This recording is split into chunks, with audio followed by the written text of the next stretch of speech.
Hi, are we gonna? Okay, great. So welcome to the Larkspur Planning Commission meeting of Tuesday, January 24. Welcome to everybody in the audience and on the panel. And I would like a roll call, please. Great. Chair Chalmers. Present.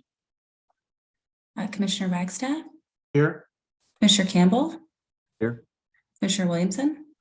Here. And the record will show that Commissioner Swisher is absent this evening. Thank you, Jackie.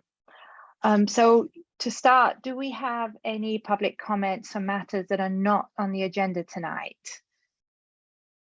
So does anybody with a hand up in the audience who has something to say that isn't on our agenda? I don't see any hands raised in the audience. Okay, great. Then we'll move on to the planning director's report, please. Thank you. Oh, sorry, my computer's delayed for a second there. I have some good news to report that we have a senior planner that is has accepted the position, but is going through background checks. So hopefully soon I'll be able to announce that we have a full staff in the planning department. And I also wanted to announce that we have a revised draft of the housing element. So the one chapter of the general plan that's not part of the plan that you're talking about tonight is the housing element. And we have a revised draft on the city's website, which is called livinginlarkspur.com, not livinginlarkspur.org, but livinginlarkspur.com, that responds to some of the public comments that we received and other issues that came up since the first draft was released. And then one other item is the special allowance for having these meetings online is coming to an end. A state law is, I guess we'd say it's sort of expiring. So the Planning Commission will need to discuss whether or not you want to continue to have or to go back to in-person meetings or have hybrid meetings. So I'm going to put that on one of your future or hopefully your next Planning Commission agenda, so you can discuss what you'd like to do moving into the future. So I think the March 14th meeting will be the first meeting where the new laws will be in effect. So we need to make a decision this month what to do. And that concludes my report. Thank you very much, Elise. So let's open the public hearing portion of our meeting tonight. Our first matter on the agenda is 421 Holcomb Avenue, number 2214. And if we could please have the staff report. Thank you. Let's show my screen here.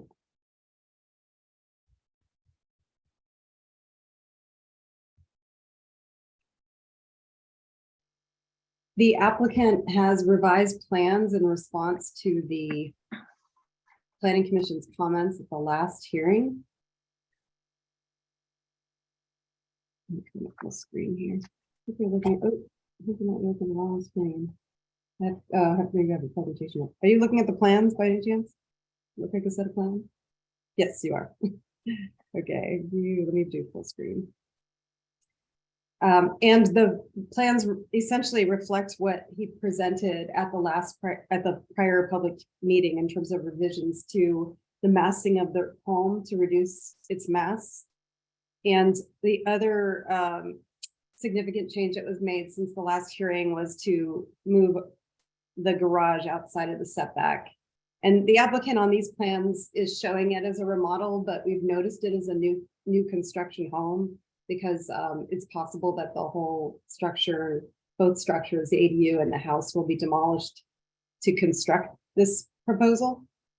And the ADU is proposed 3 feet from a rear property line and 5 feet from the side property line, where 4-foot setbacks are required. We didn't notice any sort of setback variance for that ADU, so staff is recommending that you approve the ADU with a 4-foot setback so that it complies with the setback required under state law.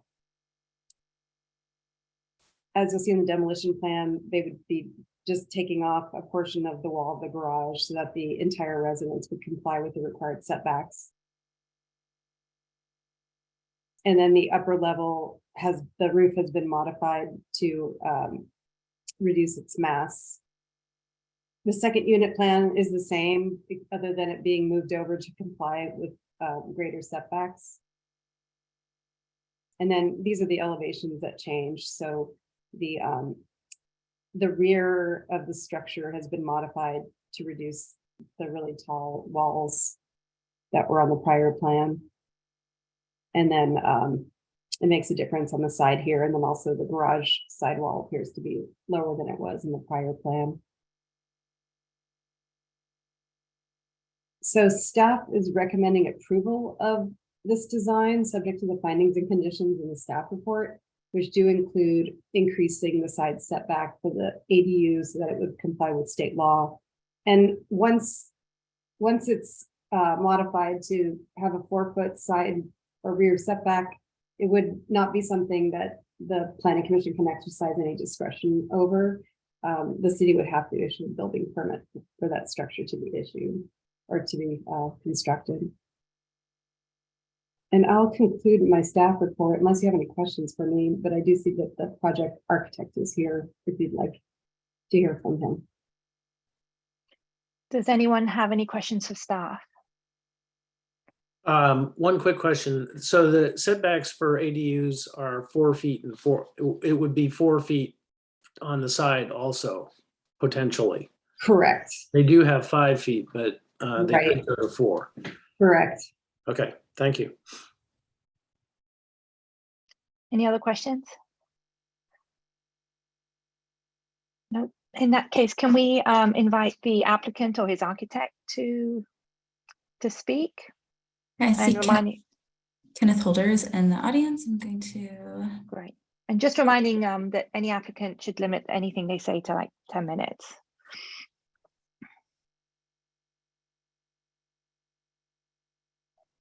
All right, you can unmute yourself. Sure. Great. Good evening. Thanks for your time. And yeah, I think that the comments from the committee, from the commission at the last hearing were very helpful, and it gave me a chance to go back and kind of reassess and consider again some of the implications for my neighbor, and not to go, for any of the neighbors, not to go through the full list, but it is at least worth. Here, I'll bring up my drawings just in case anyone has any specific questions.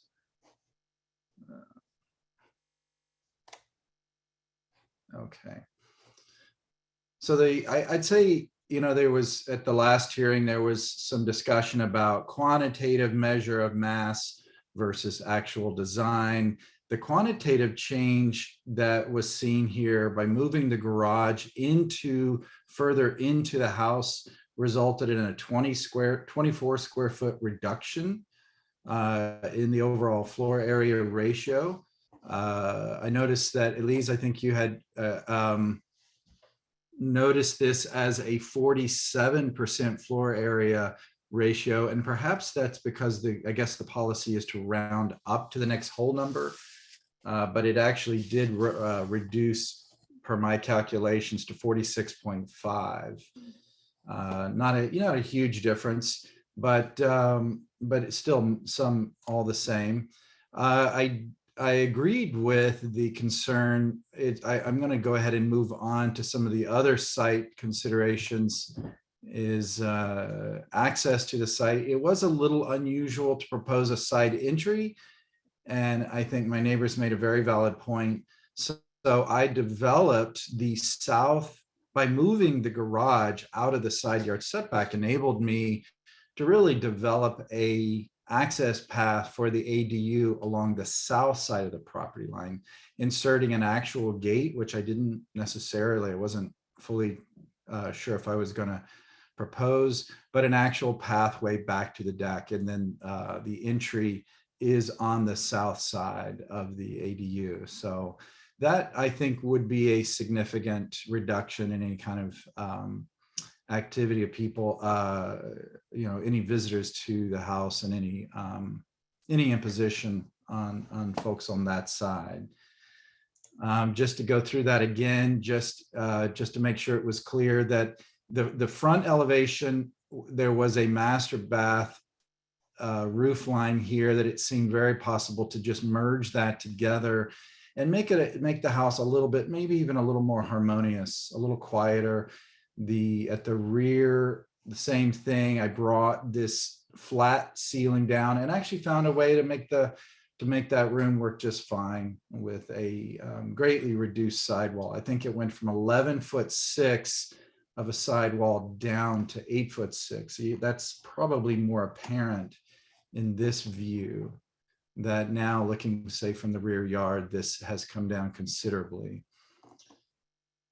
So those, I think, just sort of hitting the high points.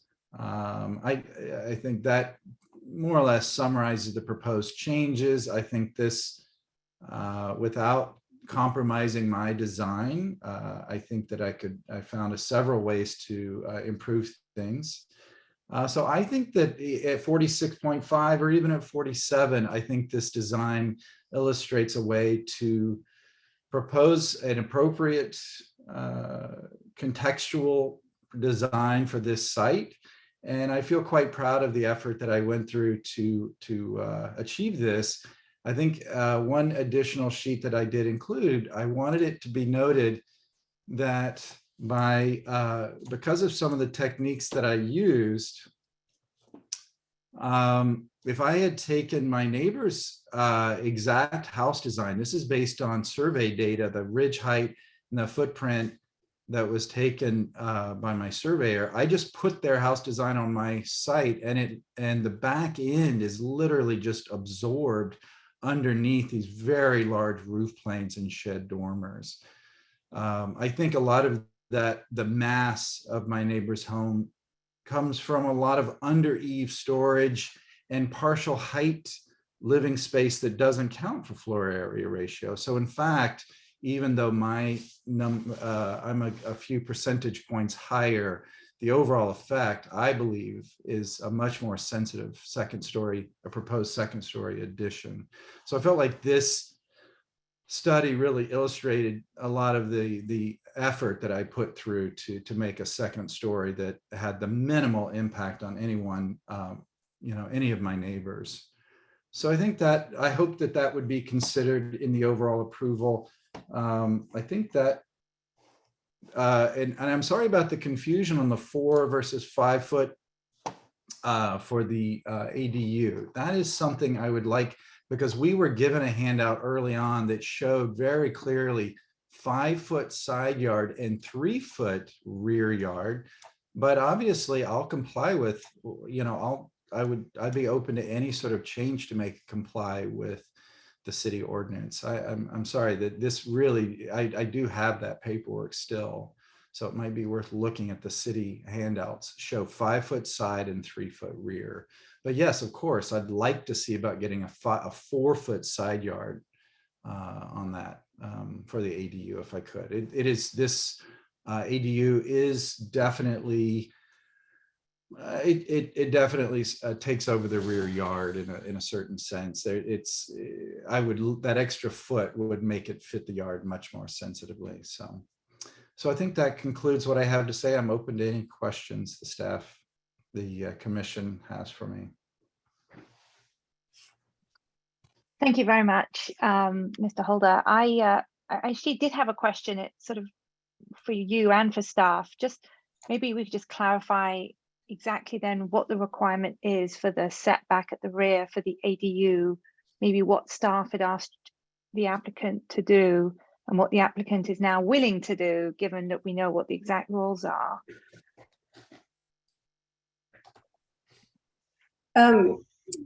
It's possible that he was looking at accessory structure regulations, which do allow a 3 foot setback, and not accessory dwelling unit requirements. Mm-hmm. Got it. So the actual requirement then is in fact 4 feet from the rear. Right. And it sounds like Mr. Holder is willing to comply with that. Did I hear that correctly? I don't want to put words in your mouth. Absolutely. Yes, of course. And it's So- also 4 feet from the side yard setback. 4-foot side yard. Mhm. Okay, you so gain a foot. Right. Yes. okay, so that sort of issue kind of would go away if Mhm. Mr. Holder complies. Mhm. Great. Does anyone else have any questions for the applicant?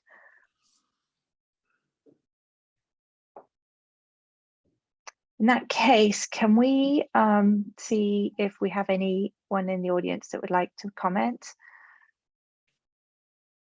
I do see a hand raised.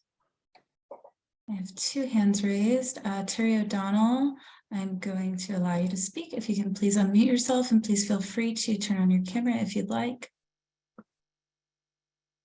Hello, can you hear me? We can hear you. And Okay. please, I'd like to remind the public to try to limit your public comment to 3 minutes. Thank you. Please go ahead.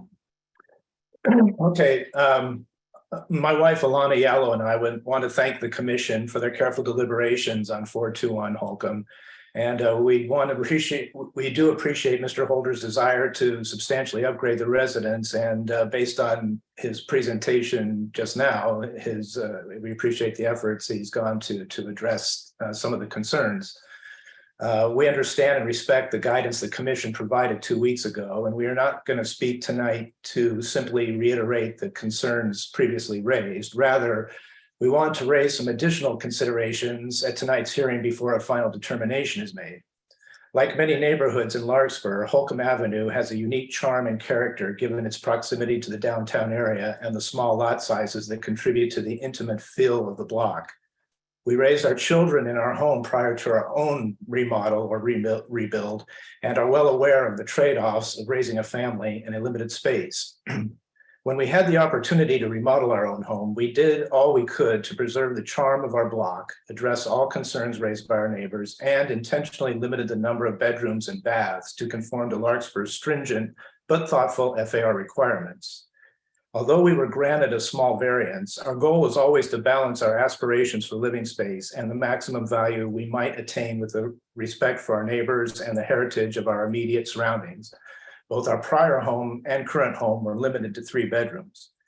As we've walked through the variety of Larkspur's neighborhoods over the past few decades, it's evident that there are many places in Larkspur with which larger homes are built on lot sizes that accommodate those homes of those sizes. And that would be appropriate for owners that desire a 4-bedroom main home plus an ADU living space that adds a 5th bedroom to allow a tenant to reside. We believe strongly that our block on Holcomb and the lot size of 421 is not one of those. Mr. Holder knows the Larkspur community well and chose not to purchase a home in any of those neighborhoods. We understand his desire to get as much value as possible in a resale by building a home that sets a significantly new high bar for allowable FAR and the number of bedrooms on this block. We do welcome him as a permanent neighbor, and we do welcome the end of the steady stream of short-term tenants that the current use of the property as an Airbnb has been facilitating. But we remain deeply concerned about the damaging precedent this sets. Were other owners or potentially new owners who purchase property on our block to request and receive such large variances, the density on our block and its unique charm and character would be irreparably changed. We would say even damaged by multiple homes of the proposed size and bulk. And obviously any precedent established tonight could be used in other neighborhoods throughout Larkspur. We just asked the commission that they consider that they are setting a new and concerning precedent for allowable FAR, far in excess of historical levels. You're making a decision today that has implications beyond this one home, but one that may make it harder in the future to preserve and protect that which makes Larkspur the incredibly special community that we all love and that our family considers to be our permanent home. Thank you all for your time. Thank you for your comment. I'm going to move you back into the audience, Terry.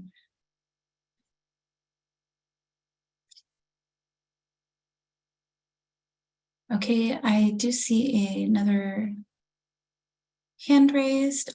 This is someone calling in from a number that's ending in 1402. I'm going to allow you to speak. Please unmute yourself and feel free to turn your camera on. James Holmes, Larkspur. Just further to what the prior speaker said, it is worth remembering the basic principle that the whole idea of FAR is to have houses in proportion to the lots, and therefore the smaller the houses, the smaller the lots. My recollection of this particular block is that the only comparable house to this one is a large home at the very end of the block, the south side, I guess. It's a two-story, dark two-story house built in the early 20th century and with a much larger lot. But the whole idea of FARs is that the house should be in proportion to the lot. Thank you. Thank you for your public comment. I see another hand raised. Tatiana Minrovia, going to allow you to speak. Please unmute yourself. And feel free to turn your camera on. Hi, I don't know how to turn the camera on, but I just want to express my full support for this project. I really admire the design and the overall feeling of this house. I think it's absolutely stunning and beautiful and well thought out, and design is really, really clever and very meaningful. And I understand this is not your cottage style. It's not the Cape Cod as they used to build, but we have different people now who live in Larkspur and the different houses they want to build. And I really appreciate that Ken has put so much thought into this beautiful design, and I welcome this modern and beautiful house in the neighborhood. I do have house in the area, and I really wish we would have more houses like that. It's very interesting, and I think it will contribute greatly in overall feeling of this neighborhood. And this neighborhood is calling for something new, something stunning, something eye-catcher, and this is what this house will be. So I hope that you will approve it, and I can't wait for it to be built. Thank you for your public comment, Tatiana.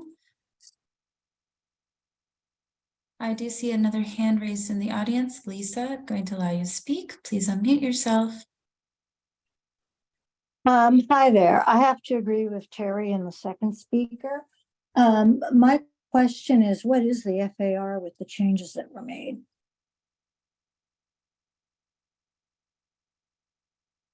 Oh, can you hear me? We can hear you. So your question is, what is that as your Well, with the new changes that were presented this evening, what will the FAR be? And perhaps staff can just confirm that, but I think the answer is 0.47. Let me grab my spreadsheet just to double check. 46.5. Thanks, Brock. Okay. And when Terry did his remodel, what was the FAR? I think it was 0.42 I believe it was 4.4. or The 4. Mm-hmm.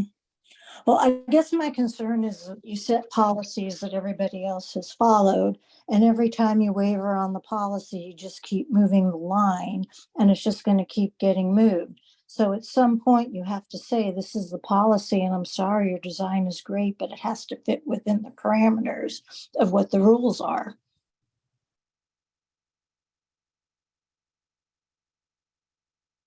Lisa, does that conclude your public comment? Yeah, it does. I guess my recommendation is the design is beautiful, but I think he has to, in my opinion, he has to conform to the FARs, just like other people have who have done remodels. And if you continue to let people exceed it, you're going to have all these houses that exceed the lot size, and it's going to look really crowded and overgrown. And that's my point. All right, thank you for letting me speak. Thank you for your comment.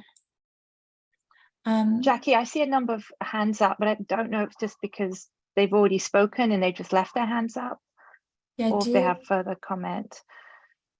It does appear that everyone with their hands up has already spoken. If you've already spoken and you do not wish to speak, please lower your hand. Chair Chalmers, would you like me? I think it's just James Holder. Is James Holder wanting? Oh, no, they've all gone. Okay, great. Okay. All right. In that case, let's, I don't see anything else. So let's bring it back to the commissions for discussion. Do you want to also, can we also remove Mr. Holder from the panel? Great. It's nice to see his face, but I guess we should put him back in attendees. Thank you. So Commissioner Campbell, would you like to share your comments? Yeah, sure. I do appreciate the work that went into addressing some of our comments from the last meeting. I appreciate that the garage setback was the variance was removed by making the garage a little bit narrower, and that the ADU will be moved. It sounds like to be in compliance as a condition of an eventual approval. I do agree with some of the callers, and I think I mentioned this at the last hearing, that an increasing floor area ratio seems a little bit concerning to me, because it would set a precedent for other homes in the area. I believe I brought that up last time as well. I don't have a problem with the parking variance. I think there's plenty of parking in this case on the other side of the street along the former railroad tracks. Yeah, so I am a little bit concerned with the floor area ratio being as high as it is. I would prefer to see it be in line with the neighboring properties, even if those are also a little bit over the allowable by code. Thank you. Commissioner Williamson, would you like to share your comments? Yeah, totally. So, yeah, I think it's worth noting that Ken was obviously very kind of responsive to our comments from last week, which were, pretty discreet with the minor issues around the ADU setback compliance and things like that. So I mean, I was pretty supportive of this last week, pending he made the changes. I think he did, to the best of his ability. I mean, I think it's probably, for this neighborhood, it's worth noting, I empathize with a lot of people's concerns that these ratios are put in place for a reason. And, to one caller's perspective, that it's at a certain point, you should say, too bad, that's the law. But at the same time, these are, small lots that are, very expensive. So I totally understand why someone would want to get the most out of this lot. And then secondly, it's like, the house next door also got an exception. The only reason why we're really pegging to that is because it was the first one on the street, not because that's like the golden rule of where our exception should totally be cut off. So I think it's worth noting that, like, a lot of the objection is because of a first mover advantage that the next door house had that Ken doesn't have the luxury of in this case. So given, all the changes he's made and his improvements, I'd be pretty supportive. Thank you. Thank you for your comments. Commissioner Wagstaff. Yeah, I really like the house. I think he's done a fantastic job with the design. And the rule of exceptions is a pretty loose one. It's interesting because I can go back a long time in Larkspur. There was a period of time when exceptions were allowed up to 0.55, 0.56. And then there was an agreement that they shouldn't go past 0.45. There really hasn't been any hard and fast rule. And this is a small lot, and you're going to have a higher floor area ratio. So I don't have a problem at all with the FAR exception. And I think he's done a good job, and he's responded to what we asked in the last meeting. So I can support it for sure. Thank you very much.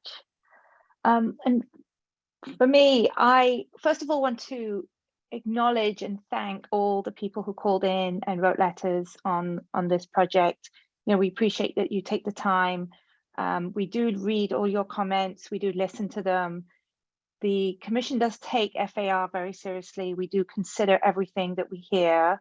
We do look at the rules. So I just want to acknowledge all the commenters tonight. And then from my perspective, in terms of the exceptions that the applicant has applied for, I think I mentioned last week that I did like the design. I thought it was very compatible with the neighborhood. The parking variance, I think Commissioner Campbell addressed exactly what I was thinking. There's plenty of parking in that street. And I actually agreed with, I do agree with Commissioner Wagstaff and Williamson on the FAR comments, so I'm not going to repeat them here. So now with the resolution of the ADU, I think I can also support this project. So I think we can now take this to a vote, or do I need to make the motion first? Let's get this the wrong way around. A motion. I need to make the motion first. So if somebody could make a motion, please. I'll make the motion. I would move approval of 421 Holcomb Avenue, number 2214, with the parking variance and the exception for FAR. And do we have a second? And the revision to the dwelling unit yes. for 4-foot setbacks. A second. So were we clear on the revision? That was all that was needed, right? It needed to include, it's just 4-foot setbacks on both sides, the back and the side, the rear and the side. And they're in the conditions of approval, so it's okay. Oh, they are, okay. It, right. So, and I think Max seconded that. Yeah, I second. Right, so I think we can take that to a vote now. Always jump the gun on that. Okay, I'll call the roll. Chair Chalmers. Yes. Commissioner Campbell. I'm going to abstain. Commissioner Wagstaff. Yes. Commissioner Williamson. Yes. And the record will show that Commissioner Swisher is absent tonight. We have 3 votes yes. With 3 votes, the motion passes for approval of 421 Holcomb, number 2214. There's a 10-day appeal period that will expire 10 days from today. So that would be the end of business on Friday, February 3rd. If you'd like to file an appeal, you may do so on our online permitting portal, eTrack It, or with the city clerk. There are instructions online.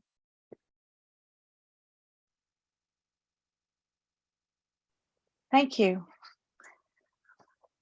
So the second item on the agenda tonight is the general plan 2040 and the draft EIR report. So I think Elise, I'm going to ask you to take the presentation. The agenda does indicate that you're making a recommendation to the city council, but that's not requested tonight. This is just a first review of the draft general plan 2040 and also the draft environmental impact report.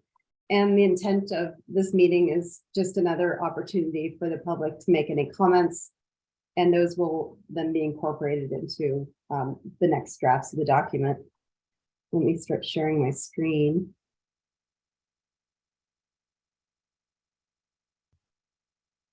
So tonight, we're bringing you this draft general plan and environmental impact report.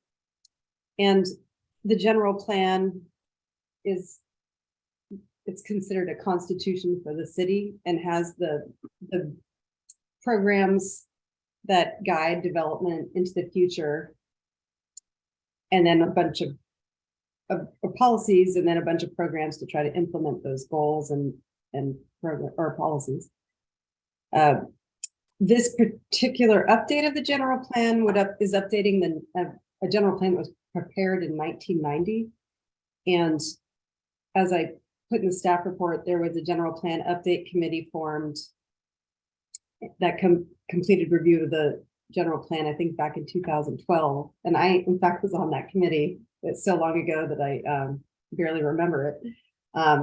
It was a really large committee of about 26 people. And then the general plan was put aside for a while some of the members of that committee and the city explored a station area plan at Larkspur Landing, of which I was not a part of. And then it was picked up again after that document, which wasn't actually approved by the city council. And a new general plan update committee was formed that went over the document one more time and held a number of meetings and came up with the draft that you have to consider tonight. There's not a lot of changes to land use since the city is built out, and there's no proposal to change protected areas of the city. One of the changes would be a mixed use designation for the Ross Valley Sanitary District site, which I will detail a little bit more further in the presentation. And then a lot of the policies involve providing more flexibility for commercial uses in terms of allowing new businesses to come in without like really strict requirements on traffic that are in the current plan that make it very difficult for someone to start a new business that residents of Larkspur would like to patronize. And then a lot of policies and programs are in there to encourage development of housing over commercial spaces. Those are all things that are consistent with our current housing element, which is a separate chapter that's not part of this document. And it's another document that the city's in the process of updating. And then there's a new open space and parkland zoning district that would be applied to areas of the city that are considered open space. Now that ordinance does allow for housing to be developed on the sites, and some of those sites are currently zoned for residential uses. So some of the sites, they might have this open space overlay, but the open space overlay would still allow them to be developed with a house if it's zoned for single family. And then one of the other changes is to pre-zone an area of San Quentin. It's the state-owned land to the east of Larkspur Landing, pre-zone that area for residential uses so that the city could consider annexation of that area in the future. The environmental impact report, I think these are out of order, but I'll just cover it now since it's here. The environmental impact report was prepared and identified 5 significant impacts with the general plan, and 2 of them related to greenhouse gas emissions. And it's not saying necessarily that the development that's proposed under the plan is going to cause greenhouse gas emissions, but we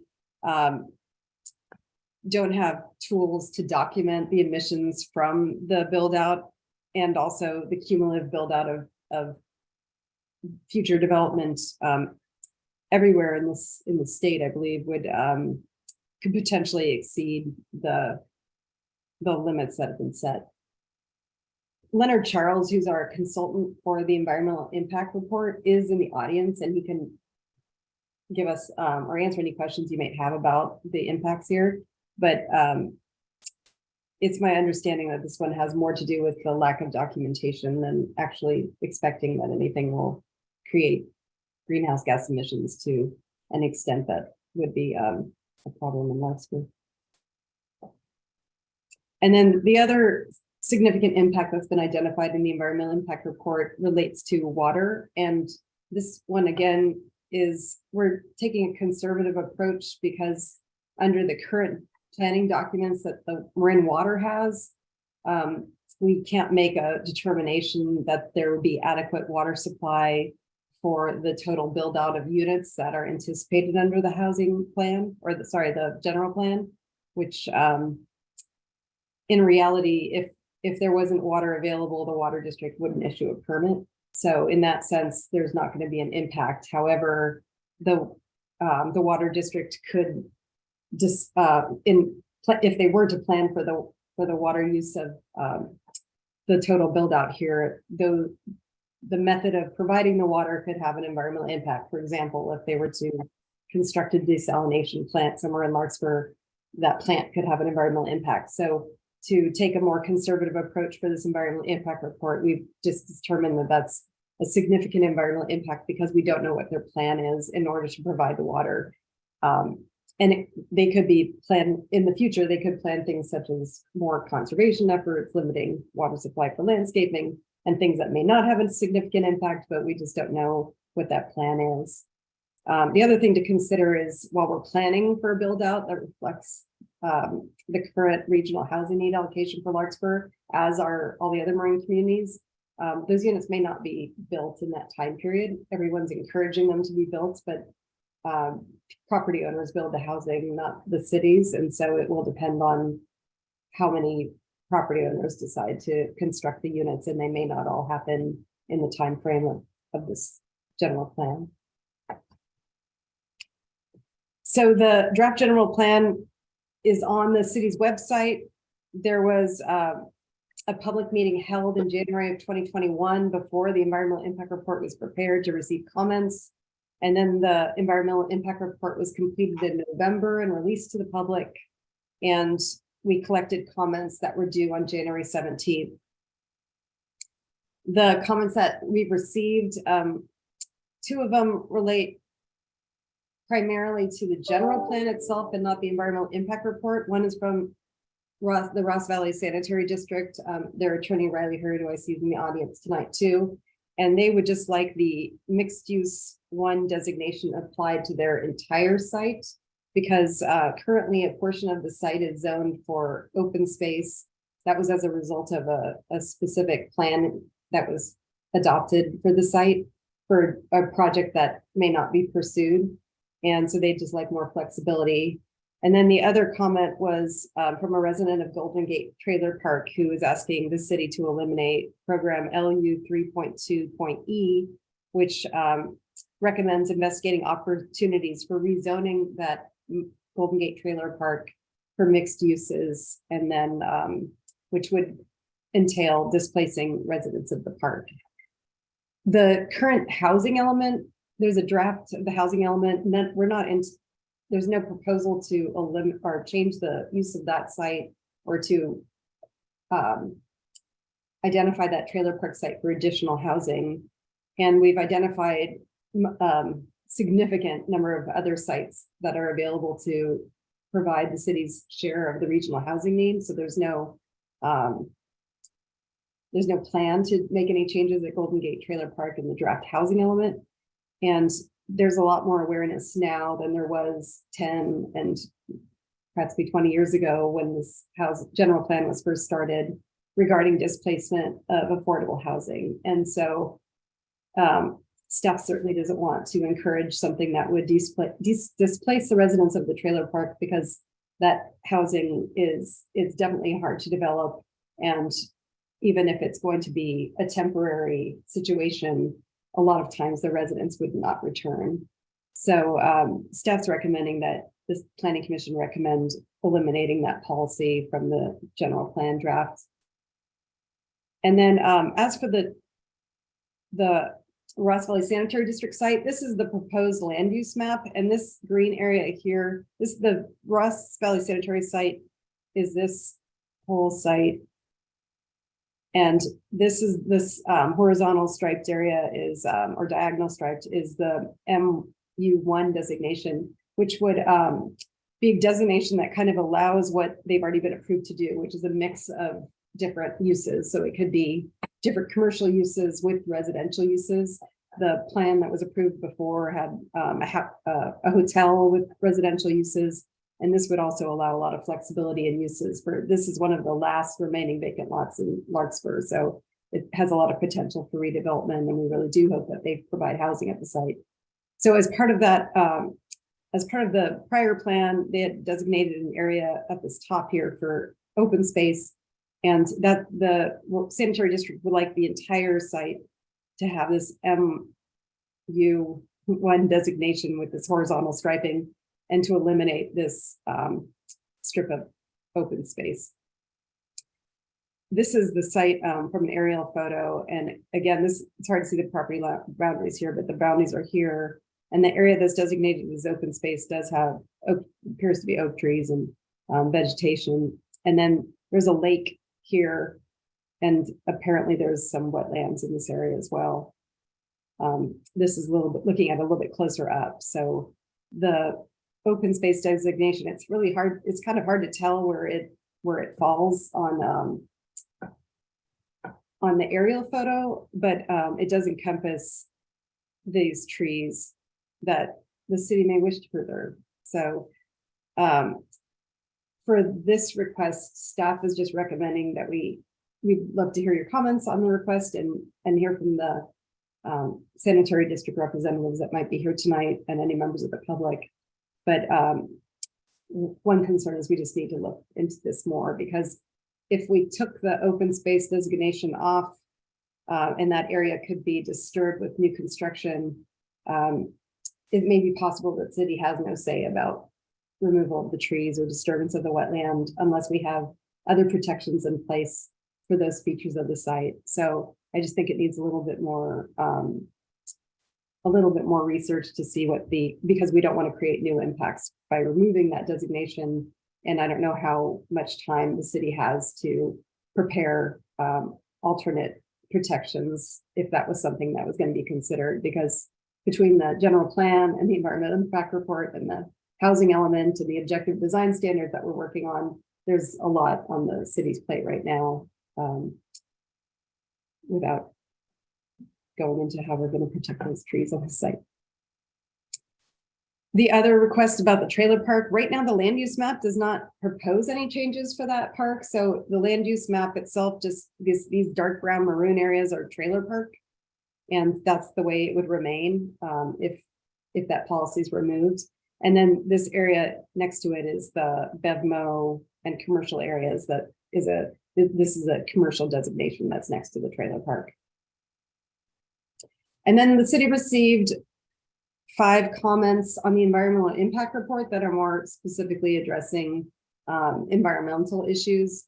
Friends of Madera Creek and the Audubon Society made comments about requesting that some of the programs and policies be more specific to protect environmental resources. And then Fish and Wildlife, Department of Conservation, Department of Transportation had some pretty detailed comments.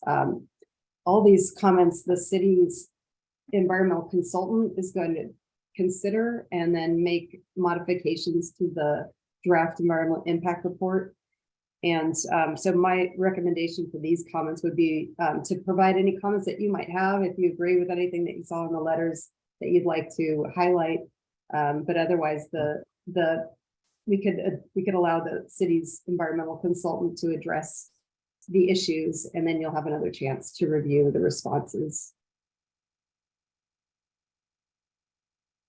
Like I mentioned before, I think we could study the Ross Valley Sanitary District request and alternatives to having that open space parcel or designation on that parcel. And then I would recommend revising the general plan in response to Mr. Ware's comment to eliminate that provision about the trailer park next to BevMo. And then I would also recommend that the city go over this document with the eye towards affirmatively furthering fair housing and change any references that talk about community character to something more in line with the community architectural character, or something that's referring to the physical qualities of the town and buildings, and distinguishing it from character of people, since the city is predominantly white, and under today's view, some of those terms are seen as exclusionary. And I think it wouldn't take a whole lot of change, and it would still keep the intent, I think, that the city has in using that term. And then there's some since the document was prepared a long time ago, there's some out of date information in the document that I think our city's consultant is already taking a look at. Particularly the one that jumps out the most is that it refers to an old climate action plan. So we'd like to make sure it's consistent with our most recent climate action plan, and that anything else that's out of date is taken out, since this might not be updated again for a while.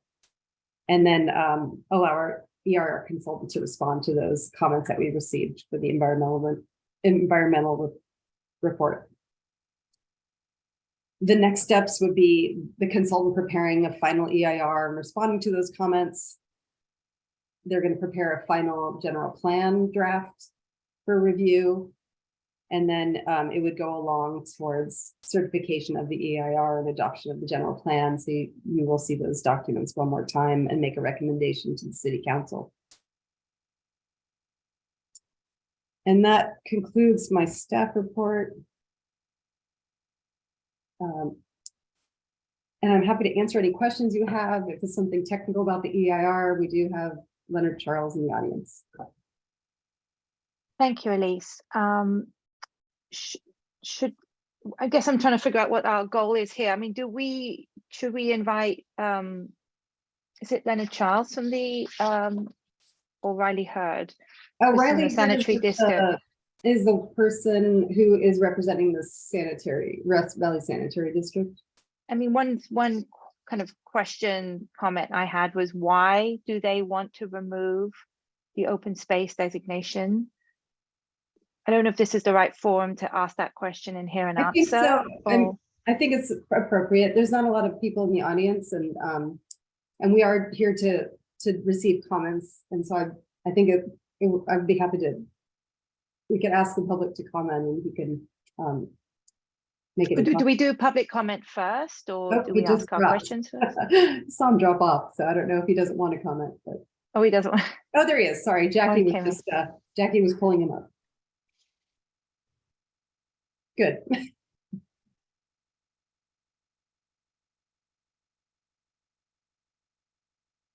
Okay, you're free to comment, Mr. Hurd. Thank you for joining us. Thank you. Good evening, members of the Planning Commission. My name is Riley Hurd. I represent the Ross Valley Sanitary District. They're a really unique client, okay? They're not a developer, they're a government agency, but they're sitting on a parcel that's carrying a lot of water in the housing element. It's got a lot of potential. I want to start by saying something very clearly. They want to and will provide the open space buffer, okay? So it's not about not providing open space. The shape that you see on the screen was custom fit for a previously approved project that will not be going forward. So that's why they want the MU1 set to the entirety of the property. And then you can utilize your objective standards to put objective numerical setbacks from the wetlands. They will save all of the trees. It's just that it creeps out into areas that are in the property that aren't sensitive. And so it would impair the ability to create the housing that's contemplated by this element. And I understand the time needs. I volunteer to assist in the drafting of those. The district is steadfast in its commitment. So that's the reason for the ask. It's for a project that's never going to happen. And so we want it to fit the project that's being, there's not a project, but the density that's being proposed. Thank you. So wouldn't it make sense then just to change the shape of the current open plan designation to fit whatever the new proposed project would be, as opposed to? Yes, it would. Give me 1 second, please. I'll be right back. Okay.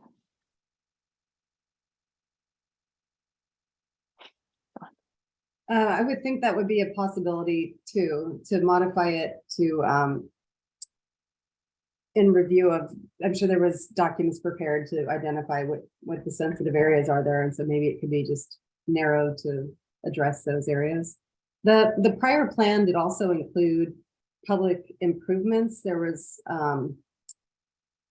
sort of a mandate to provide access to the open space area and some financial requirements for them to improve the public open space. And so I think that's part of it too. So I feel like there was a bigger plan going on when that plan was approved. And so I am a little hesitant without having studied that whole project to make a change that might impact what's currently sort of set for the site. So is the idea then that he makes his proposal and then we have the consultant evaluate it, we get more information before final decision is made? Well, we can evaluate it and make a recommendation. Ultimately, it's going to come back to you again first and then go to the city council. So at any of those points, it can be changed. My recommendation is let's look at it a little bit further, because I don't think anyone would support changing it if the environment was at risk. Okay. Does anyone else? I mean, I think that's Mr. Holmes, James Holmes in the audience, but does anyone on the commission have questions, I guess, for Leonard Charles? Or sorry, was that Riley Hurd or Leonard Charles? That was Riley Hurd. That was Riley Hurd. Sorry. Would that be, I guess that's the order. We would ask him questions or provide any comments to him, and then we would let the audience. He seemed to have disappeared though. He might have had to leave the meeting, so we could come back to him and take other public comment. Okay. All right. We can take, do you want to take, Jackie, do you want to allow Mr. Holmes to?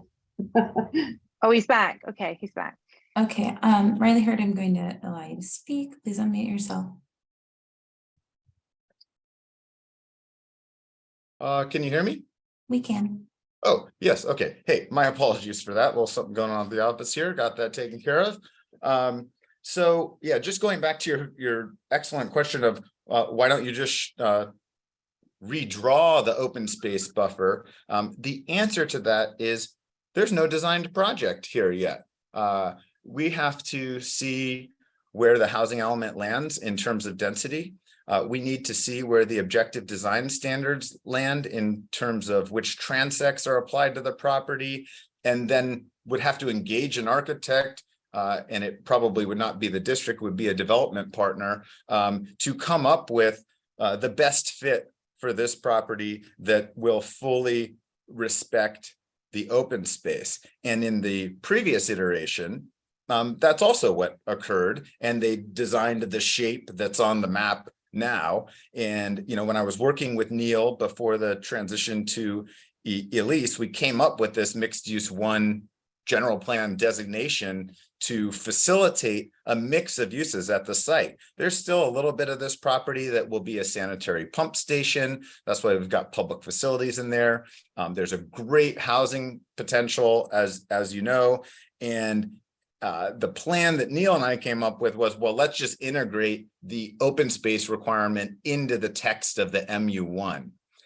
The problem is, even though we would obviously abide by it, that's not necessarily an objective standard, right? So now the state law says, hey, it's got to be objective, that's quantifiable, verifiable. So we're talking about numbers, numerical things. And so that's why something like a setback, a tree diameter standard, or something like that could serve the same purpose without constraining the site in the future. So that's the thinking. And again, just for clarity, the district is absolutely, even if it's a development partner, will require of them an open space buffer here.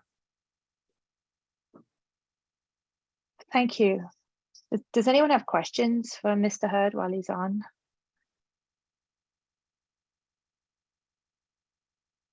No one?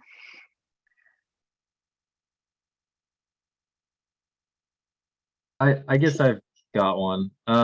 Is there anything, and this might be for you, Elise, also, is there anything that precludes us from I guess redrawing the open space to just include the sensitive areas, and then also requiring some kind of a open space setback, like the quantifiable one? But is there anything that I don't think so, because that would be, we'd have to look at it in terms of environmental impact. But if that was the intent, was to cover the trees and the wetlands, that would, right, because it sounded like not going to be an environmental impact.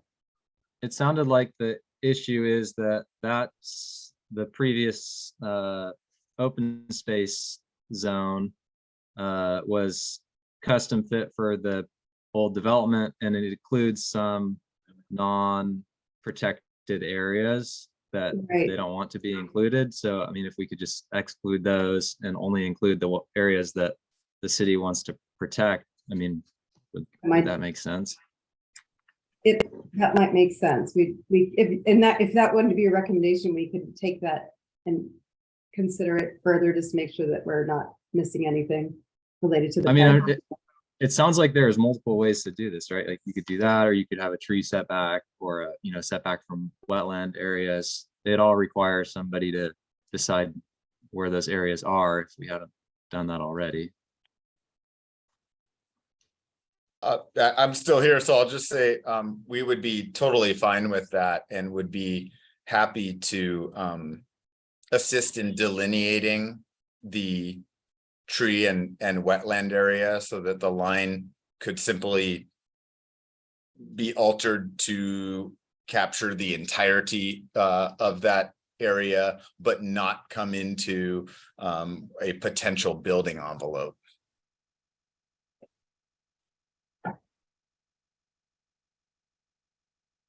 Okay. Should we hear comments from the participants on this too? I think Mr. Holmes has his hand up. He does. Mr. Holmes, I'm going to allow you to speak. You can unmute yourself. James Holmes, Larkspur. My reason for concern with the EIR is that it doesn't just cover the updates to the 2010 general plan, but also the new housing element with the 979 units. That element itself isn't before you tonight, but the EIR, which supposedly covers it, is. And it's with respect to the housing element that I believe that the EIR falls short in a number of ways I'd like to describe to you. It's a very voluminous document. The EIR summary on page 8 says that there are not fundamental changes from the prior general plan, but that is not accurate with respect to the housing element. The housing element is a drastic change, yet the EIR consistently downplays the effect of the 979 units. It omits to evaluate that there will be no more design review or public hearings for major projects. That's a huge change from the prior plan. The impact, it's an impact required by law, but it's still a huge change and a significant impact, and it should be recognized as one that isn't adequately mitigated. I believe there may be a significant error in classifying the Magnolia Corridor as a so-called high resource area. The definition of high resource area on page 41 says there has to be buses running every 30 minutes. That is not the case with the Magnolia Corridor. Similarly, we should double check to make sure that the so-called two transit rich corridors are, including the one along Drake, are based on current transit availability as opposed to transit availability in the pre-pandemic era, because transit has been cut way back as a result of the pandemic. In fact, I'm looking at a bus map right now, and it doesn't show any buses running along Drake, which is called a high transit corridor. There used to be a 24, which ran dozens of times along 24. It's all gone. So that has to be updated to make sure we're showing the current shrunken transit and not the prior substantial transit. Thirdly, the EIR must be reviewed for consistency with the representations made in our appeal to the agencies for relief from the 975 units. That is our reality check. We need to think strategically, because there's a new law that will require future housing allocations to take account of the very issues which we raised in our appeal. And we do not want to have the agencies pointing to the EIR and saying, oh, your own documents say it was not a problem. So we need to make sure that we are not giving the lie in the EIR to what we previously said in good faith. Another big problem I see, potential problem, the EIR by its own terms, states that it only considers the current allocation of 979 units. I think that's page 31. It does not consider the huge buffer that has been proposed, at least in the past. So it may understate the units that could be imposed. The EIR's finding of no significance with regard to aesthetics and traffic rests respectively or repeatedly stated that all of the development, or most of it, is in the so-called high resource areas and transit-rich areas. Number one, that's not quite true, because on page 363, it says that only 40% of the new development is on the in those areas, and that means 60% isn't.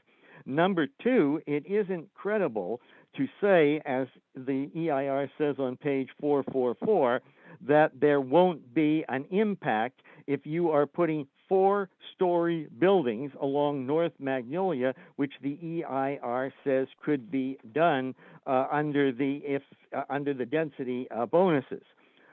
Page 12 that says the significant impact on page 12. There's a very helpful summary in the beginning of the EIR. Page 12 it describes the significant aesthetic impacts very well, but the assertion that cookie-cutter objective design standards could mitigate that impact is speculative, unsupported, and contrary to our own experience here in Larkspur, and it should not be accepted by us. Where large projects, even though the law requires it, we have to acknowledge the law, but we don't have to. We still have to stick with the facts. Where large projects are concerned, there is no substitute for traditional design review and an open public process. Aesthetic impact should be identified as an impact that can't be mitigated using the tools that we are being allowed to use under state law. The public must be told candidly that the city's aesthetics are at risk from boxy multifamily structures with no design review and no public process. Now, the EIR does contain many good suggested policies and programs, and those should be incorporated into the plans, into the general plan, no question. But we should not pretend that they will sufficiently mitigate the aesthetic or traffic impacts. The mitigation measures are generally weak tea. That's not because they are inherently flawed, but because they are mere bandages upon the gaping wound inflicted by the RINA allocations. Traffic is Mr. a Holmes, huge. Mr. Yeah. Holmes, I'm very appreciative of all of your helpful comments. I do want to let you know you have exceeded your 3 minutes. I'm going to give you another final minute to wrap up your thoughts. It's an important issue and a voluminous document, and the hour's not late, so I really would like to conclude with the traffic concerns and a couple of other things. The traffic projections don't pass the straight face test. It's unrealistic to think that traffic can be that will not increase by any measure. They say it'll be reduced by 15%. That's page 363, even though the report says on page 376 that the planned build-out will increase population by 2,800. The only basis for saying that it won't, that the traffic will not be increased, are basically proposed plans and policies and programs, but those policies and programs are just refinements of ones that have been in process in the plan for years, and yet congestion has increased apace. So we really, the claim that traffic will not increase, it says it can be influenced by policies in a number of different ways. That statement on page 347 is completely unsubstantiated. It's based on assumptions and wishful thinking. Just going, the water, which is summarized, water impact, the report identifies issues regarding water, but it minimizes or blows by them, or it kicks them down the can. Kicks the can down the road. Page 10 says that the development of additional water sources could have an effect on the environment, but that misses the point that the bigger concern is the potential failure to develop additional water sources. The EIR refers to Marin Muni water planning processes, but it does not note that these processes will not likely result in any additional water within the planning period that we are dealing with in the 979 units. The EIR must say that there is no assurance of adequate water for all of the new proposed units. Can I jump in here? Mr. Holmes, can I just make a suggestion and at least stop me if this is not correct? I think you've raised some very, very important and interesting points on the EIR. I think we should take into account all the items that you're raising. Perhaps this should be best addressed in writing. Maybe I would have loved to. I just didn't have the time and opportunity to. Hopefully, there is the recording that the consultant can refer to. Could you put? I mean, at least he still has time to do this, right? I mean, if he can spend the next couple of days putting his comments in writing and addressing them to the planning department. I could do it in the next couple of weeks, but not the next couple of days. I really did want to take advantage of the chance I had here. I did want to make one final point. On page 9, it says one issue to be resolved is identified as whether the benefits of the proposed project overrides the environmental impacts that can't feasibly be avoided or mitigated. I think we have to say, candidly, the answer is no, for the reasons stated in the city's appeal, and for because a lot of these aesthetic and traffic matters cannot be mitigated. We may have to accept it by law, but we don't have to pretend that they can be mitigated. Our EIR should be a truthful acknowledgement of all of the problems that this poses, even though the law is imposing it on us. Thank you. Thank you for your comments, Mr. Holmes. And Mr. Charles, who's in the audience, he is taking notes, and so and we can get him a transcript. So all the comments that were made tonight, they can be taken into consideration if he doesn't get other written comments to us quickly. I see. So we would encourage him to put something in writing, but if he's unable to, then we can just rely on notes that were taken tonight. Thank you. Yes. Actually, interestingly, James is pretty on target. And as somebody who's on the Housing Element Committee, we're faced with some pretty interesting times. And, whether the general plan is really addressing those, I started to read that today. It's like 300 pages or something. And I didn't realize when I clicked on that that's what I would be looking at, but it's pretty imposing. And we have under the state mandate obligations that are going to change the town, and that's a reality. Which is why I really would encourage Mr. Holmes to put this in writing as a follow-up, because you have raised some very important issues. And we have listened to them tonight, but it would just have such great impact, I think, if you could follow up and there's a record of it in writing directly from you, as opposed to someone just taking notes.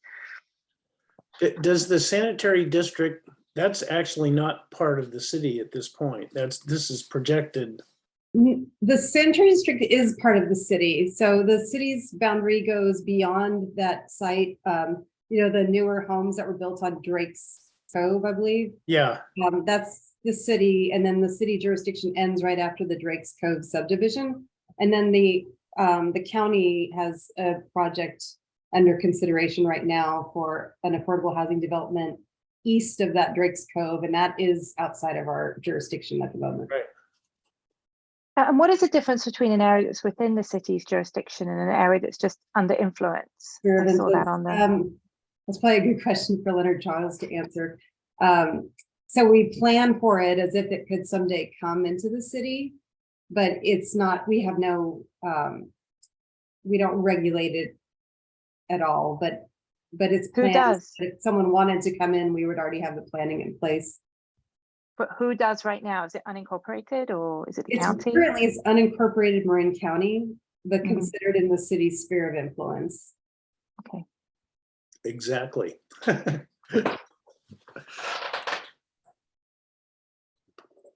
So shall we, there's no one else with their hands up, so should we consider any comments from anyone in the audience on the other comments that were specifically raised by you? I don't know if Sam Ware would like to speak, but if you do want to speak, oh, he's raised his hand. He made one, he's put other comment letters to you. Sam, I'm sorry, I'm working through the technology. Can you hear me? we can. Okay, thank you very much. I am delighted and grateful for the planning director, and I want to publicly acknowledge her help in helping me navigate through what is a new exercise for me and communicating my concerns to you and to the city council and to the housing element people. So thank you very much for your help, Elise. I am also grateful to see that to hear twice in her staff report that she agrees to recommend to you, that you recommend to the city council to eliminate action program 3.2.e. I have set forth in a letter earlier, December 13th, and then I supplemented that letter today. So all my comments and reasoning are set forth in writing. I just wanted to clarify, if I may, that I've heard twice that the staff is recommending that you recommend to the city council the elimination of action program 3.2.e. I am, however, referring now, just for clarification, to the staff report of January 20th, which on page 4, with regard to my concern, says that the staff recommends modification of the program. What I'm hearing tonight is staff is recommending the elimination of the action program. And I think that is, I mean, and that's what I'm asking for. So if I'm misunderstood the written report to mean anything other than the recommendation of eliminating that action program, I'd like to know that now so I can comment further. But I think that I've heard very clearly what was said tonight, and I'm grateful for it. So that's unless I'm mistaken in that reading the written staff report. Otherwise, that's all I have unless anybody has questions for me. Elise, do you want to clarify your recommendation? That would be the recommendation, is to eliminate that specific program. I had recalled that there was some other discussion about a mixed use designation for that area. But when I went to look at the specific program, that was I think the concern would be eliminated by just eliminating that one section. And because the program and intent in that policy is, I think, good, because we do, the concern is we're worried about having housing in a flood zone and potential area of sea level rise. So definitely it's something that should be under the city's consideration. Just it doesn't need to be, in my opinion, taken care of with changing the land use on this particular site right now. Great. So I actually, sorry, go ahead. No, I beg your pardon. I don't want to interrupt you. Please go ahead. No, did you please finish your comments? No, as my written submissions state, I'm all in favor of the policy. It's just not this particular action program. Okay, Mr. Ware, does that conclude? That's it. I'll lower my hand. Thank you very much, unless there are questions of me. Thank you I very actually much. did have one question for you before you drop off. Sure. And I think Elise actually may have already addressed this. Because when I was looking at the general plan, it did say that it wanted to maintain mobile homes within the community, but it should consider relocating this particular site due to the flood risk.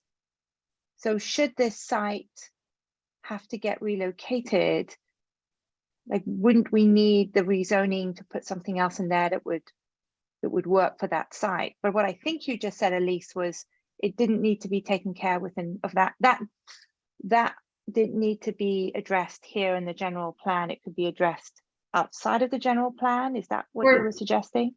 I mean, it would require a land use change to do something else at that site. But if we do a land use change, it's going to facilitate displacing those residents. So that's the struggle, is doing anything to facilitate redevelopment of the site, even if it was to replace the housing, does still increase the probability that the current residents will be displaced, or any residents of that trailer park in the near future, if it's going to raise the value of the property and give more motivation to the property owner to do something else with the site. Well, I think if I heard you correctly, the concern was that perhaps the use of the space would need to be changed by virtue of any flood risk here. And the answer to that is that there is no evidence in the record that I have reviewed, and I've been provided sort of a legislative history of this action program. There's no evidence anywhere in the record that the risk of flooding here is any greater than anywhere else in East Greenbrae. So I mean, if that, so that is a premise which doesn't exist here. And so at least at this time, and without any further evidence being elicited from someplace, that would not be a justification for inclusion of Action Program 3.2E. And I'll add too that with the current house, the zoning for mobile home parks, there's no other mobile home park that could be created either, because there's a minimum lot area of something like 2 to 4 acres, and there's no other sites that would meet that criteria. So that there's no possibility that it could be moved somewhere else too, under the current zoning regulations. Does that address your concern? Thank you. Yeah. No, Yeah. thank you for answering that. All right, thank you. Unless there's something else, I'll drop off and leave you to the rest of your business. Thank you very much, everybody, for your time. Thank you. Does anyone have any comments, any commissioners on this item, or any questions? Just a quick question. What is the timing on our recommendation? So for when you're actually going to make the final recommendation on the general plan? Oh, I was wondering, maybe Leonard, Charles, do you think, do you have any idea of when the final drafts might be ready to come back for a public hearing? Can you hear me? This is Leonard Charles. Thank you. It's always a kind of a unknown answer when you have to answer questions that are both apply to what Mr. Holmes said and other speakers said, and also then to meet legal requirements under CEQA. So we're very careful about that. So I would say in a few weeks, but I don't know exactly when. And there's some other unknown things that we're working with Elise about that may extend it even farther than that. So I can't really say. It would be. So it could be soon. It won't be 6 months out, hopefully. No.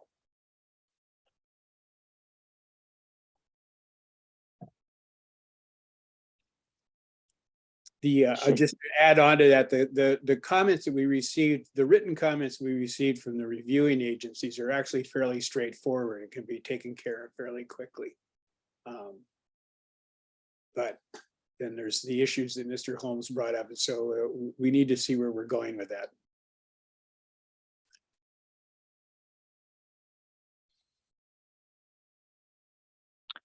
Should we move on and address the environmental organizations' comments as well? Or how should we do that?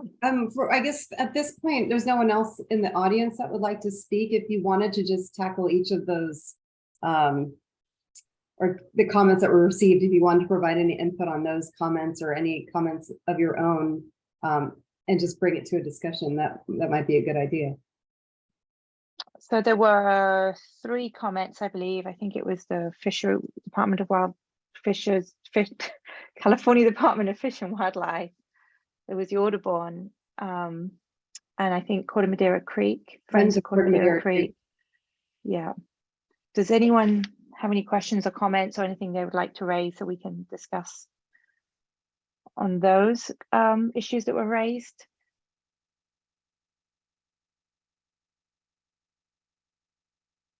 Is everyone looking at them right now? I had a question. I think it was the Audubon Society had a comment about a 25-foot zone of, taller vegetation to provide some cover for, I think it was the rail, California rail, endangered bird in this area.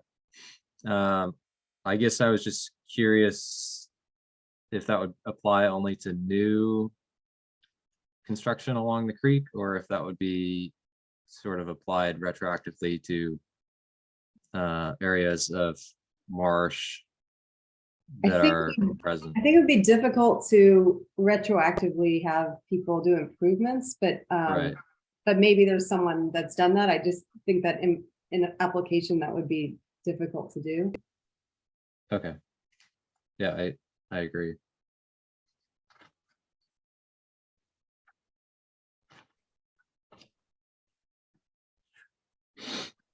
I personally didn't have any objection to anything that I read in those letters. But they were quite technical from my perspective.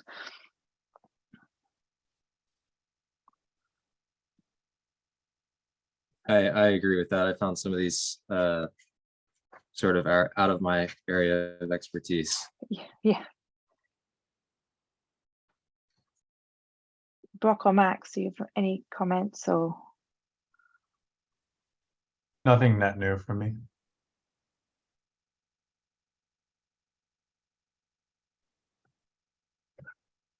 So should we just let those comments stand?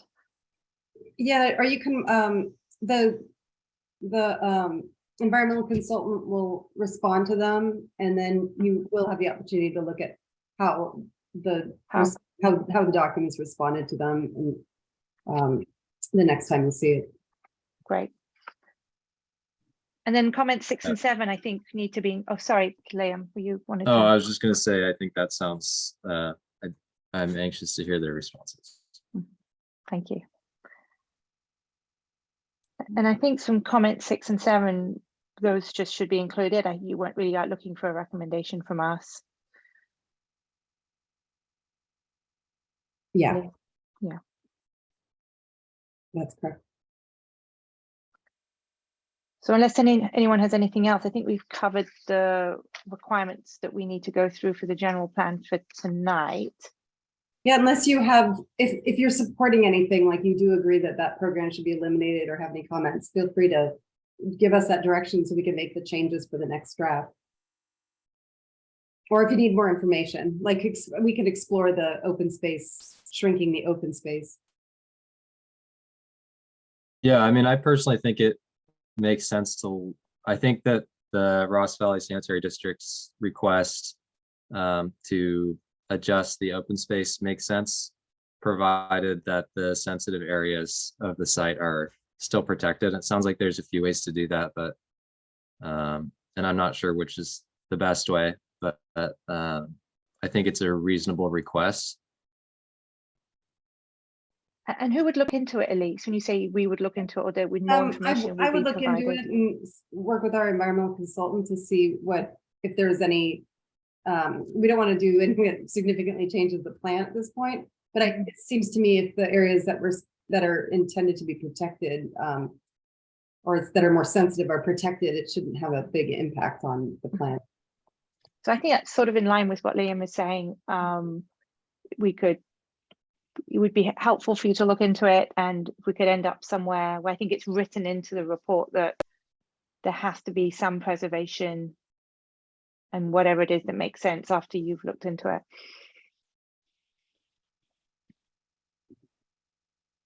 Does anyone want to make a decision on, let me just get the correct terminology. It was the elimination of the 3.2E. LU 3.2.E to investigate opportunities for rezoning the Or mobile do home we park. wait? I'm not sure if we're going to get any more information on that. Are we getting more information, or do we have everything that I mean, we're I think expecting? you have everything on that. I think as I said in the policy there, like that, and I just mentioned before, I think there was a concern to protect residents subject to flooding, and also a desire to bring some new life to that area. Probably, I don't know if Trader Joe's was there, probably was there at the time, but as I said, that we're a little bit more concerned about preserving affordable housing than we were when the document was prepared. I mean, having heard there's nowhere to relocate them to, because the general plan specifically said there would be they would relocate it in the because of the risk of flood, and that's why we would look to a rezoning. But if there's nowhere within the city limits to relocate them to, and we would force them out of the city, I think we'd want them to stay there at least. And if someone was to, let's say someone desired to redevelop the site and had a plan for relocation, it probably, maybe the city would consider that all at the same time. So if someone wanted to apply to rezone the site and they came in with a plan and had a place to relocate people, it seems somewhat unlikely, but there's always a possibility someone could apply to the city to change that program or to change the general plan designation and the zoning. There's a process for that if they wanted to do that. Elise, I have a quick question. As far as I can tell, there's not the same action program applying to the mobile home park to the north of that. I think it's Correct. along Rich Street. It just is talking about providing a buffer area, so rezoning a portion of that site. Is that correct? For the other ones? Yeah, there's another trailer park just north of that, like right north of Cost Plus Plaza. I think there was, because that area of the mobile home parks it just takes to an industrial use, so or land area. So there are, in addition to like automobile businesses, there's a cement plant, which is really high impact use to have next to housing. So I think the desire was to have some sort of buffer between the housing and the industrial area, which is a good idea, except that I don't think any of those uses are, it'll take some time before any uses change over in that area. They don't have any current plans to do anything. But there isn't any proposal to rezone the other trailer parks. That's what your question was. Yeah. So Brock or Max, do you have any comments you'd like to add on the either elimination of this or getting further information on LU 3.2.e. I will add that, and I don't think I mentioned it, that the current general plan does propose mixed uses, including housing at the cost plus area. So rather than bringing a buffer for residential, it's actually going to bring some residential that becomes sort of a buffer too. So the current draft housing element would allow mixed uses with additional residential uses at the cost plus site. And then so that'll just bring more residential character and could potentially improve the area and provide more amenities for the residents of the trailer parks. Would that be above the cost plus or instead of the cost plus? You know, there's no plan for where it would be, but it would allow them to either replace buildings or they own, or the site, it would encompass both the BevMo site and the cost plus complex. And so there could be either things above or on the side or replacing buildings. There's no plan for where they would go. It has the same flooding issues though that the trailer park has. Right. They do. The ground's not terribly low, but with sea level rise, I can't say that it's an ideal area for housing, but it doesn't have, I think the concern is more how are people going to get to the site when the freeway is underwater. That's more of my concern. I think the site is actually at kind of a decent elevation. I think for some new developments, they require raise the grade above, 5 foot above sea level. To Yeah. account for Between that and then Mr. Hurd has pointed out too, there's a lot of plans that are underway. Nothing's probably funded yet, but everyone's exploring ways to address sea level rise, and those things that address sea level rise should also help flooding. So there's a lot of other planning too, that in addition to raising the level of the site could and maybe that area is not a terrible area to develop in the long run. And there's, Holland, so there are ways. Mm-hmm. We have boardwalks here. That's true.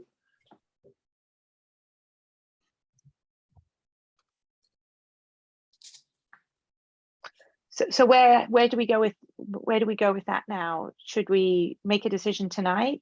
I mean, if you'd like to make a recommendation to eliminate it, that's something to consider. And if you don't feel comfortable making that recommendation, that's fine. So I'd like to hear from my fellow commissioners. Do they feel comfortable making that? Would you rather not make that tonight? Should I pick on names individually? I guess Go I'll ahead, go. Liam. I think it would make sense to eliminate that. I'm all for denser housing. I think we need that, and we're required to do that in some cases. But I think it doesn't make sense to do that to one trailer park and not do it to the adjacent one. And then it doesn't make sense to displace the residents, especially when we have our housing allotment accounted for at this time, it sounds like. So I think based on the information that we have, I think it makes sense to remove that action program. I tend to agree with that. And then Max. Yeah, I agree as well. I'd be prepared to vote. Do we have to vote, or are we just providing a was it a recommendation? motion? I think we're just. So Elise, how would you like us to make a recommendation? I could just make a note that the consensus was to remove it, or I think that's represents what your thought is. Right. They supported removal of it, and you'll be voting on the final document, so you could see if you could vote on the document when it's removed and have an opportunity to put it back in if you wanted to. Not that I'm recommending that, but okay. And then does that go then before the city council, or do they just never see that it was in there? They'll probably never see that it was in there. We would make the I could call it out in the staff report to them that was eliminated. But yeah, they would probably see a document that didn't have it in there because they'll be looking at the final draft. Okay. So is that the end of that discussion? Yeah, that's it. Okay. Well, thank you very much for everyone who called in and the commissioners on discussing that. So that will come back to us with further information. And we just pull up my agenda again. I think we are going on to business items. So if I could have a motion to approve the minutes of January 10. I move to approve the minutes of January 10th. Can we have a second? I'll second. Right. Do we need to say, can we just all say yes? Yes. Yes. Yes. Okay, good. Yes. Supposed for a roll call. There was some big discussion. I remember there's some Yeah, rules around having a roll call. Technically, I think we need to, but it's going to be fine. Okay, thank you. And then do we have any planning commissioners reports tonight?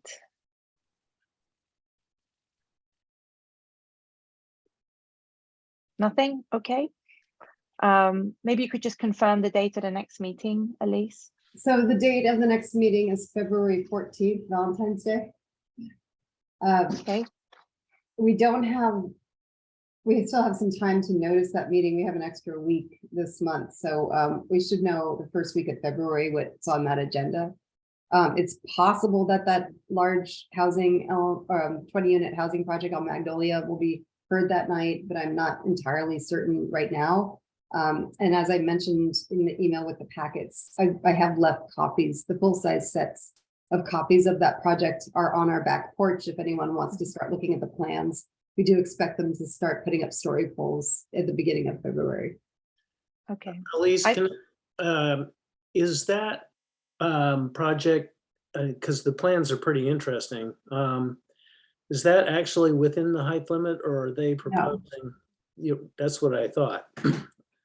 It's But it would be the height limit exceeds the stories, doesn't comply with parking, doesn't comply with setbacks, and they're asking for a number of waivers and exceptions to development standards. So those are all the issues that you'll be considering at the public hearing. So how would that fold into the housing element issue? So one piece that, or I guess one thing to consider is that is the reality today, is that the city doesn't have a lot of design review discretion right now under current state law. So when you're looking at whether or not things are changing with the environment, as it stands today, if someone does a housing element project, the city doesn't have a lot of discretion to review it and doesn't have a lot of design review authority. So under the proposed housing element, it won't be different, but the city is undertaking objective design standards, so we may have more standards in place to try to regulate the design and development, but that we don't have today. So in some senses, we have a worse situation today than what would be proposed. Yeah, it's a new housing element. interesting situation. Right.